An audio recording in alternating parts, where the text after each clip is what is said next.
Time right now is just before 6:18. It's time to bring in Chief Meteorologist James Spann. And James, it seems like everybody in Alabama has been outside all weekend enjoying the nice weather.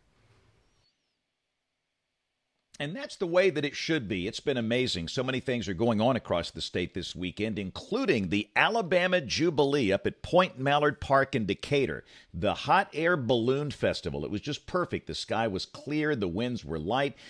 Some folks actually got a chance to go up in those things. That's an amazing view of the Tennessee River. And for a lot of folks, they hit the lake, including our furry friends. That's a pretty good ride right there. I wouldn't mind that. And needless to say, a lot of people were down at the beach this weekend. Beach weather was fine. Had a few scattered storms yesterday, but not many. Still enough seaweed for a little seaweed art. I like that Respect the Polygon art, the hurricane symbol in the Gulf, and the Polygon over Tuscaloosa County.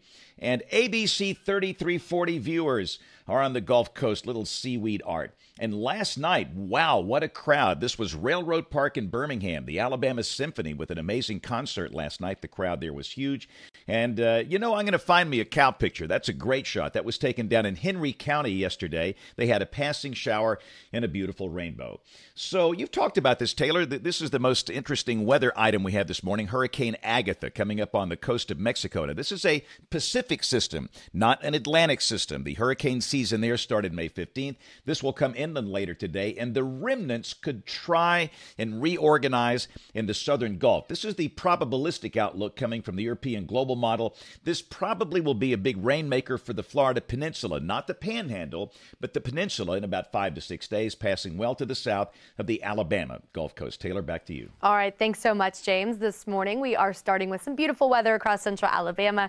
This is the view from our Grandview Medical Center camera looking over to 80. A couple clouds out there, but very mild temperatures in the 60s and 70s. We're sitting at 71 degrees right now in Birmingham, 64 in Anniston, Centerville at 67, and we are going to warm quickly today. So if you're a walker or jogger, earlier is better. Look where we are at 9 a.m. We're getting close to that 80-degree mark, and we've got a nice sunny sky all throughout the morning into the afternoon. By 1 p.m., we will start to reach into the middle and upper 80s.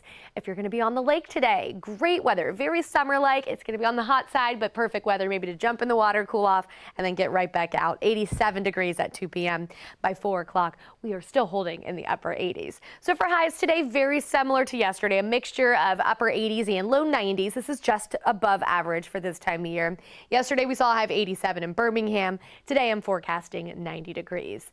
This evening, dinner plans looking great if you're going to be outdoors. 7 o'clock, we're at 84. It's really not until after the sun goes down that we start to see some of those 70s show up, but it will be a mild evening this evening. Rain coverage very low in the coming days, just a few scattered showers and storms Thursday and Friday thanks to an approaching front, but even then, not looking at really meaningful rainfall. Totals look likely to stay below 1/10 of an inch, so really no meaningful rainfall over the next 7 to 10 days, and very summer-like temperatures continue.